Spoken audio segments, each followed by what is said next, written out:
Welcome to Electrified. It's your host, Dylan Loomis. Quick shout out to my newest patrons, Nicholas C. and Paul H. Thank you for choosing to support the channel. In case you have any middle school aged girls in your family, Tesla is hosting an Introduce a Girl to Engineering Day, going over Tesla factories, what engineers do, etc. on February 21st at 9:30 a.m., but it will be held virtually. I'll have this link below if you want more information, and registration closes on February 10th. So this is awesome. Monroe Live said Sandy has been adamant Tesla makes the most comfortable car seats, and now he's using one as his office chair. So like JCV said, what do you think? Maybe a new Tesla shop product, the Tesla office chair. But seriously, don't forget, Tesla is one of the only auto manufacturers that actually makes its own seats in-house. Tesla has been doing this at the Fremont factory now for years. Apparently, they're doing a pretty good job. In case you were totally unplugged all weekend, yes, Elon was found not guilty in the funding secured trial. So finally, that 5-year saga is officially put to bed and Elon can move on. According to Moz.de, the production at Giga Berlin has been shut down since January 30th, but is set to resume today, actually, February 6th. This shutdown was due to the winter holidays in Berlin and Brandenburg, as well as routine system optimization and maintenance work. They also said the third shift started in January and that 3,000 cars per week have been made since Christmas, and with this updating work, production can be further increased. They're also saying the press shop will be enlarged by 1 or 2 lines. And this is confirmed from a recent drone flyover of Giga Berlin by Tobias Lind. From a separate drone flyover from Tobias, you may see this blue Model Y. I believe it's just the regular deep blue metallic. Now, yes, this would be a new color available from Giga Berlin, but this isn't like some new color blue that we haven't seen somewhere else before, in my opinion. Some people out there were speculating that this is a brand new blue color about to be unveiled, but I think that was just due to the angle and the sunlight and the frost slightly changing the color of blues that we're seeing. When in reality, I think it's just this color.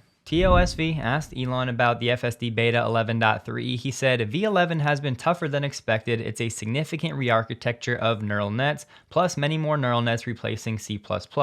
Hoping to ship V11.3 end of week. And we just don't know if Elon meant this would be shipping to employees or beta testers. A note on what Elon said about V11 last summer. He said, hopefully coming end of next month, which would be August, which just amounts to incorporating highway. The importance of V11 has been reduced by all of the 10.x releases. We're already mostly at V11. That was in July 2022. So yeah, another instance where Elon is not great here with timelines. And yes, I think these timelines should be more internal to motivate the team and keep the public ones to a minimum. However, with that said, I would not be less excited for V11 because all of these neural nets that are replacing C++, I'm not sure the level to which they're doing it was actually understood at this time when Elon made this tweet. I'm just trying to say it seems like V11 has become more complex than they even thought it was 8 months ago, so it's good for Tesla to take its time, make sure everything's working properly, and then go from there. Here we have a great thread from Larry Goldberg telling us about some hidden profit when it comes to Tesla, specifically in its warranty reserves.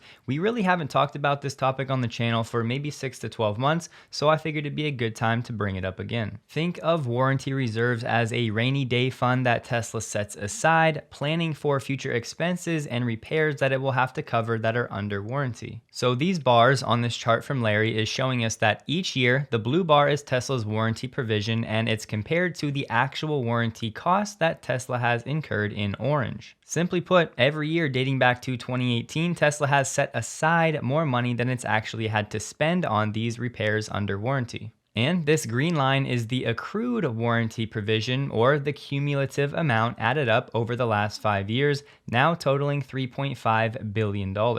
This chart is showing us warranty reserve as a percentage of the actual claims, and of course it has Tesla setting aside the most money relative to the amount of money it pays in expenses under warranty. And this becomes hidden profit because at some point, if Tesla decides to adjust the amount it's setting aside for warranty reserves, they can take some of this $3.5 billion of accumulated reserve and transfer it over into profit. Now, please do not get carried away and start thinking, oh, Tesla's just going to have this magical $3 billion of profit appear in 2023, because that's not how this works. I mean, honestly, nothing may happen with this for years. Tesla may just keep it as is, but it's just Tesla being conservative, and it's another lever to pull in the event it ever needed to. People have been somewhat understandably making a fuss about what Elon said about Cybertruck. He said it's a very hard car to build as it's unlike any other. But as stated publicly, Cybertruck production starts this year. Many people are now out there saying, wait a second, I thought the Cybertruck was built and designed like this so that specifically it was going to be very easy and fast to manufacture. My reading between the lines here is just that yes, that's going to be the case in the long term, but in the near term, because of this right here, it's unlike anything else Tesla has done or anybody on the planet has done.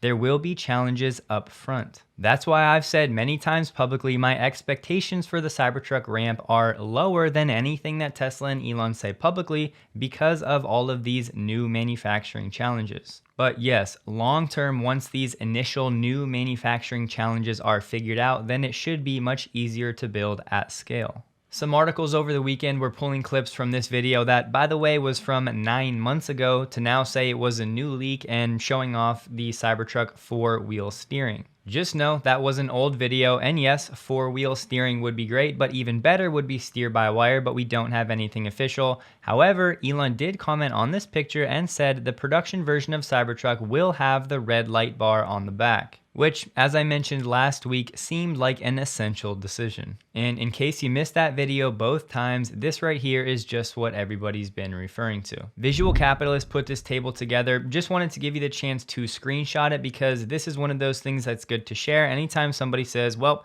Tesla should just be valued like every other automaker. The data is slightly outdated from Q3 of last year, but it shows us both gross profit per car and net profit per car for some of the main automakers, including some in China that everybody's saying is going to be the biggest competition for Tesla in the long run. This one is actually very interesting. So Dr. Metzger, who has been a researcher and professor at Dalhousie University, basically they figured out what's been causing the phantom drain with electric vehicles. Metzger and his team basically took different cells, put them in the oven at varying temperatures, and found that the electrolyte solution would change colors based on how hot it was heated up to.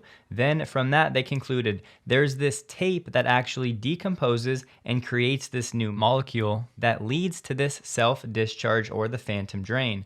They're calling this molecule after the decomposition redox shuttle because it can travel from the positive side of the electrode to the negative side back and forth, even when the lithium ion is supposed to be just sitting idle, which of course then creates this self-discharge. Metzger said it's something we never expected because no one looks at these inactive components, these tapes and plastic foils in the battery cell, but it really needs to be considered if you want to limit side reactions in the cell. So yeah, apparently this tape that is similar to Scotch tape that actually holds the electrodes together has been decomposing to make this redox shuttle, which causes phantom drain. Now, how easy is the solution to remove this tape or ensure that it doesn't degrade? I can't yet answer that question, but I will put this paper below. And this does seem very encouraging because now that we at least know what the problem is and why it exists, then more people can try to solve it. To anyone who's still interested in Wedbush's price target for Tesla, they just upped it to $225 from $200, citing improving demand post price cuts in China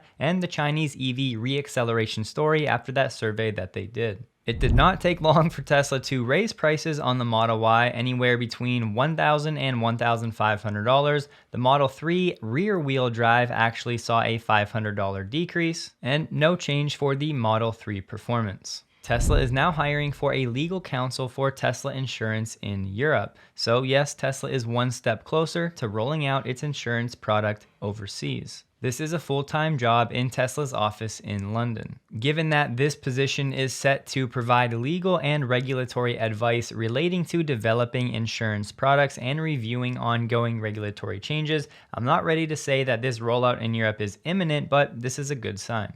In case you see this headline, BMW is just cautious with OTA updates. You can't be parked on more than a 7% incline, just in case during the software update, something happens with the electronic parking brake. They don't want your car rolling down the hill. Here we have Nissan saying it's going to launch the first EV with a solid-state battery in 2028. They're talking about a pilot solid-state production plant in 2025, saying, "We think we have something quite special and are in a group leading the tech. We want to get the cost down by 50% to double the energy density and to offer 3 times the charging speed." I mean, look, if you can make that work, great, but the question remains, what are you doing between now and then? Nissan has been in partnership with NASA working on solid-state batteries, so we'll see if they can come up with any solutions. If you're not yet following Rate Your Charge on Twitter, I would highly encourage it. It's from the team at Out of Spec Motors, basically getting public feedback on their real-world experiences at different DC fast chargers, and every week they'll have a letter where they compile all of the data.